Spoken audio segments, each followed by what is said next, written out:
provinciales, raciales, civilizatorios, es decir, incluso debe alejarse de esto. Foucault decía que la historia no era lineal, sino que estaba llena de rupturas, lateralizaciones y de otros procesos que involucraban las relaciones de poder, ¿ya?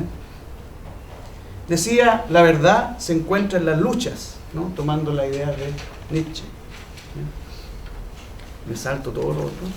Me voy a la segunda premisa. No te preocupes, vamos a terminar pronto. No, porque aquí aparece Cise, que ya nos enredamos un poco más. La segunda premisa es la consideración de que la guerra y el conflicto desatado involucra un fracaso de los sectores dirigentes del Estado, ¿ya? Y en esto, la historia de América Latina podría ser un campo interesante, y lo es, un campo de reflexión interesante. Es decir, los fracasos de los discursos democráticos, los fracasos de la idea de nación, los fracasos de los roles civilizatorios, etc. Es decir, romper, en cierta forma, con la relación del historiador con la construcción del Estado.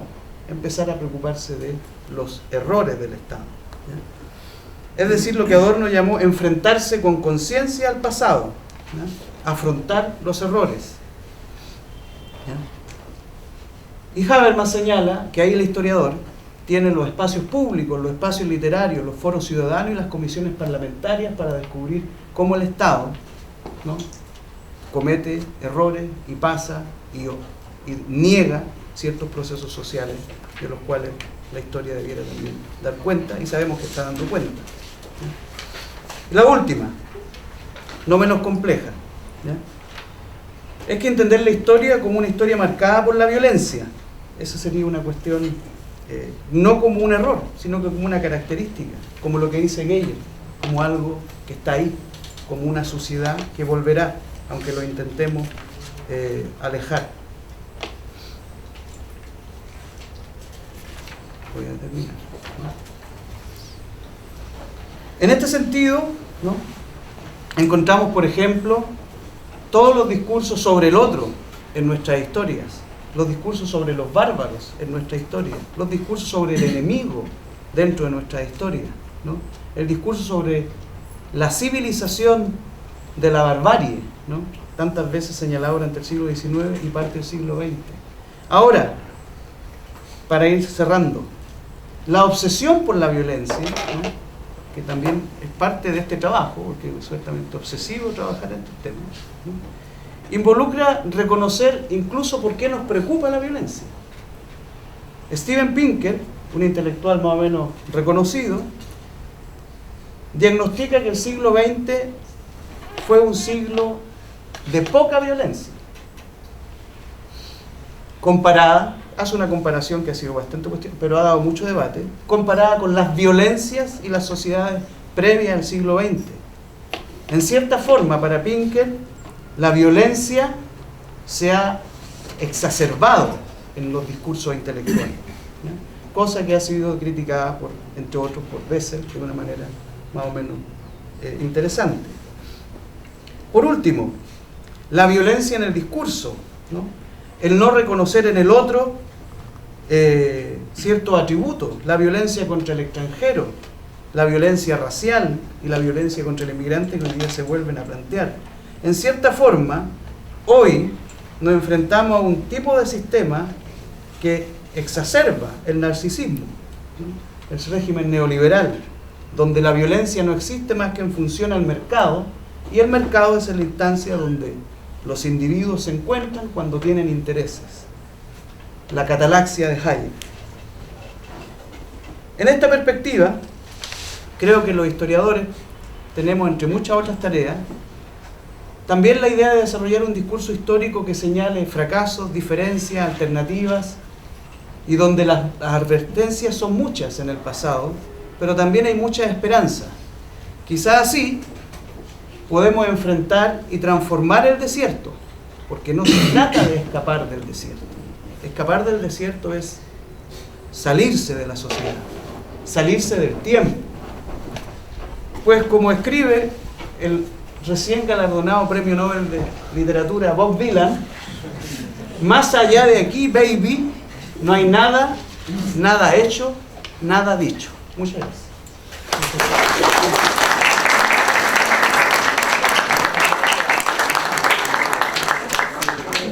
Muchas gracias, profesor.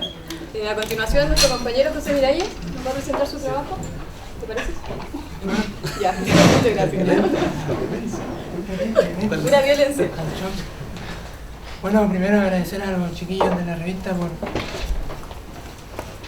la oportunidad de estar acá poniendo y compartir en un comienzo algunas reflexiones con ustedes en torno a la tarea del historiador en esto que es el análisis de la violencia como objeto de estudio.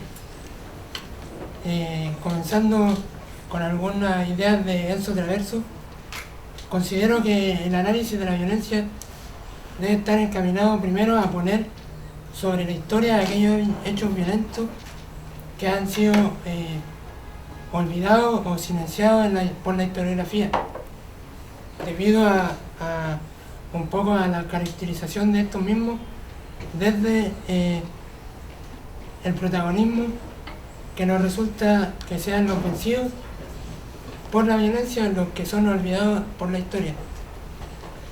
En torno a esta idea me gustaría categorizar un poco la tarea que considero que el historiador debe tener en torno al estudio de la violencia como un espectador comprometido en torno al recuperar del olvido aquellos aspectos violentos que en el acaecer han sido eliminados.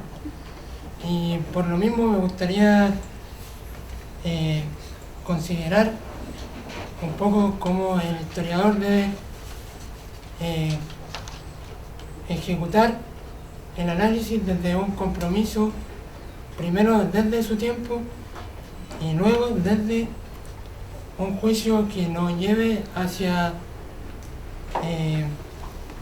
características idílicas o considerar los frutos culturales de la violencia, sino analizar los costos sociales y las responsabilidades que los hechos de violencia tienen en torno al tiempo histórico del historiador.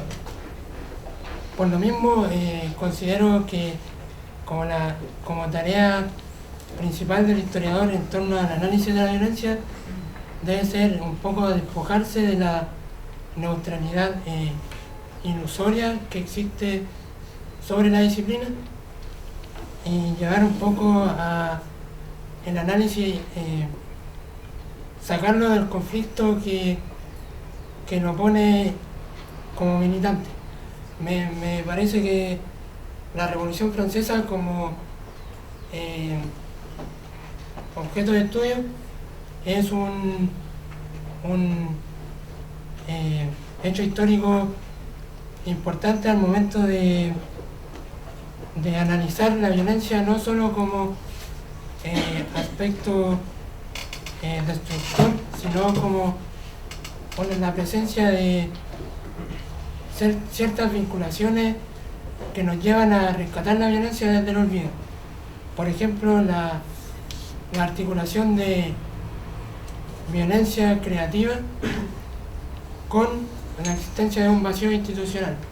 Nosotros como herederos un poco de las ideas políticas del siglo XVIII, tenemos que rescatar a partir de la Revolución Francesa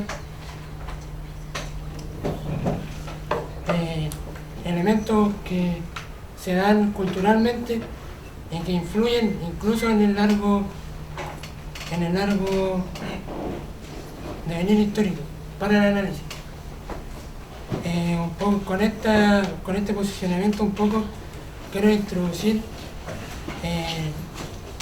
mi objeto de estudio que son los hechos de violencia ejecutados por la Guardia Organizada del Pueblo entre 1969 y 1971, que es el periodo de un poco de ejecución y de militancia que la VOC, como la voy a llamar, para cortar un poco en el análisis,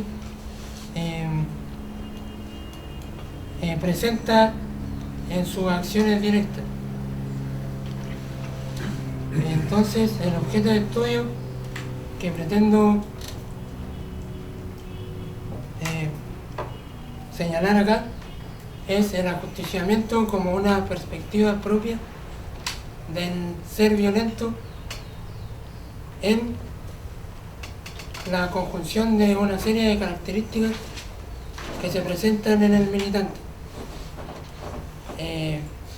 Un poco rescatando la idea que señala Foucault para caracterizar al sujeto gopista desde su actuar, desde su reivindicación, es que se necesita realizar para caracterizar al sujeto delincuencial, como lo llama él, el recorrido del militante, no solo a partir de su actuar político, sino un poco desde la biografía social del sujeto, es decir, desde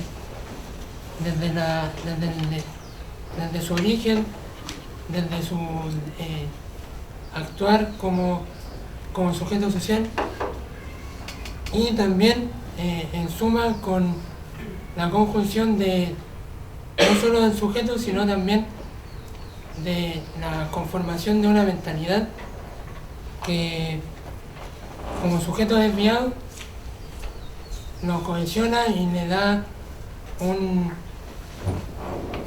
motor de vida que es la violencia delincuencial. A partir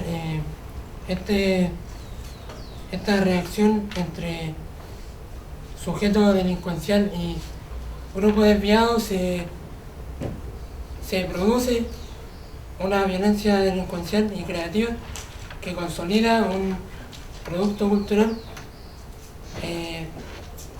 propio, que es el ajusticiamiento como cristalización. Pretendo también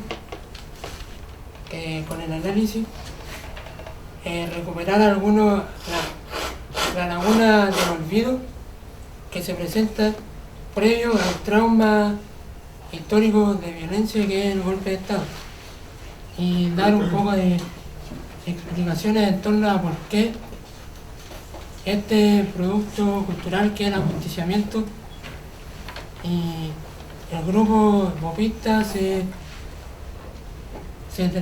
posicionan como un olvido, y cómo como historiadores podemos recuperar un poco a aquellos grupos que han sido extirpados desde la historia.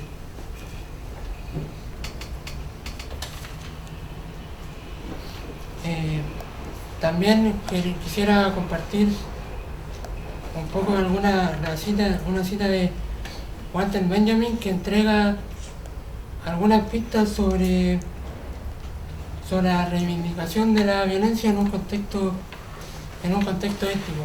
Es decir, por qué la violencia delincuencial, que aporta a la consolidación del ajusticiamiento como configuración de una mentalidad desviada, permite redefinir el delito de los gopistas en su contexto en clave de violencia creativa. Benjamin señala que la reivindicación y la acción delictual de la violencia dentro de un contexto ético está indicada por conceptos de derecho y justicia, es decir, la función primera de la violencia como fundadora de derecho. Por lo tanto, categorizando entonces la violencia como un eje creativo, permite posicionar el ajusticiamiento como redefinido violentamente, y en el contexto de crisis institucional que se vive en los momentos que la GOP ejecuta su acto, posicionar los productos creativos en una fisura institucional que se genera dentro de una crisis institucional que es previa al golpe. Entonces la violencia como proyecto político popular se inserta en este conflicto ideológico y político que en torno previo al golpe de Estado. Bueno, para el análisis de los sujetos delincuenciales y de los grupos desviados que en torno al BOP, consolidado como grupo desviado, es que metodológicamente analizo no solo el discurso de los bopistas, sino también la acción directa en torno al objetivo que es consolidar en el ajusticiamiento las motivaciones sociales de la violencia delincuencial. Entonces, desde el posicionamiento del historiador como recuperador del olvido, creo que recuperar la óptica bopista es importante para el historiador. Poner en historia el rol del sujeto en su contexto y no solo consolidar las perspectivas de justicia hegemónica. Un poco ciertos cuestionamientos que me llevaron a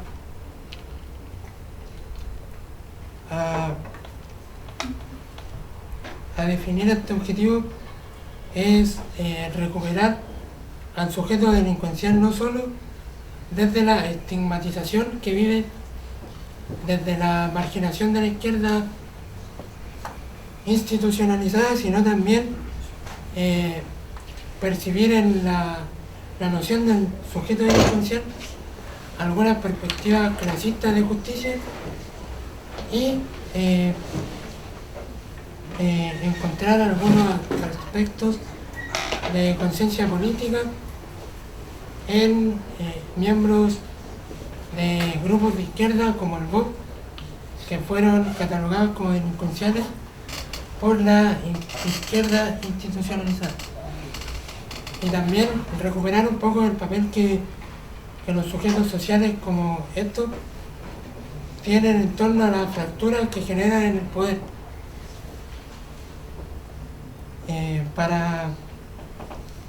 Para llegar a ciertas nociones que me permitan consolidar estos cuestionamientos, es que pretendo primero caracterizar a los militantes del BOP como militantes y como sujetos poblacionales, y no solo a partir de una estigmatización que viven como sujetos delincuenciales. Primero caracterizarlos y luego definirlos como grupo, entregando un poco ciertos elementos valóricos y de ejecutantes de los bopistas, y luego consolidar en el ajusticiamiento una redefinición del delito y un producto cultural dentro del conflicto que se da en las nociones de justicia. Un poco la pregunta guía que me llevó a fijarme en el BOP como grupo desviado es cuestionarme dónde están las raíces de la marginación de la BOP desde la izquierda institucionalizada, y por qué como grupo desviado comparten un poco la marginalización desde los aspectos biográficos. Por lo tanto, a partir de ciertos hechos políticos que llevaron a la vanguardia organizada del pueblo a ir cada vez más fraccionándose con la izquierda institucionalizada, es que voy a explicar un poco por qué algunas lagunas de silencio de violencia delincuencial antes del golpe.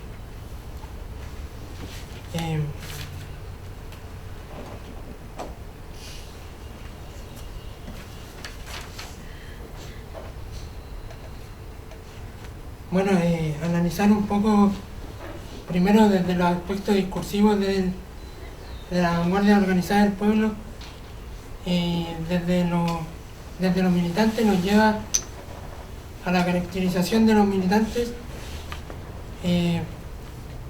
un poco para explicar por qué se fracciona un grupo que en un comienzo está a la par, por ejemplo, compartiendo nociones de violencia con el MIR, y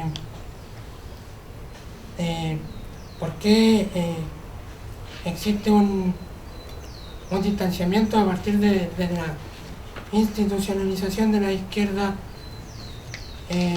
con la llegada de Allende al poder. Algunos aspectos que desde los primeros hechos de la VOP bajo el gobierno de Frei, que nos llevan un poco a consolidar una mentalidad desviada, pero no así, quizás perturbada, y que me llevaron a salir del análisis del conflicto del militante y más allá, y recuperar un poco los aspectos creativos de la violencia ejecutada por el BOP, que fue analizada como delincuencia. Es que, por ejemplo, la memoria, la violencia, el grupo desviado que comparte una mentalidad desviada practica ciertas normas y valores que nos llevan a cohesionarse primero como sujetos delincuenciales en el análisis del militante. Por ejemplo, los hermanos Rivera Calderón, fundadores del BOP, fueron militantes excluidos primero desde las juventudes comunistas y luego desde el MIR, por compartir la violencia como un aspecto propio desde un devenir histórico que forma parte de una identidad y que se practica desde un largo continuo histórico, que es un concepto que entrega Salazar para analizar la violencia como identidad, violencia política popular, analizada como un continuum factual que entrega identidad a los sujetos históricos dentro de aspectos de prácticas primero pre-revolucionarias, luego institucionalizadas, y con la llegada de Allende al poder, propia de sujetos ya revolucionarios, con la consolidación de una memoria, de una mentalidad desviada. En el análisis de la violencia, es por ello que posiciona a los militantes del BOP como sujetos revolucionarios y no delincuenciales, y que son marginalizados desde la izquierda institucional a partir de la llegada de Allende al poder, y con un fraccionamiento de la justicia hegemónica. Y ahí donde se genera una fisura en la institucionalidad, y que bueno, se da por un contexto político y del sistema político chileno, en que ya la noción de hegemonía se ha visto fracturada. Esto se puede ver un poco consolidado en el devenir histórico con la noción de justicia.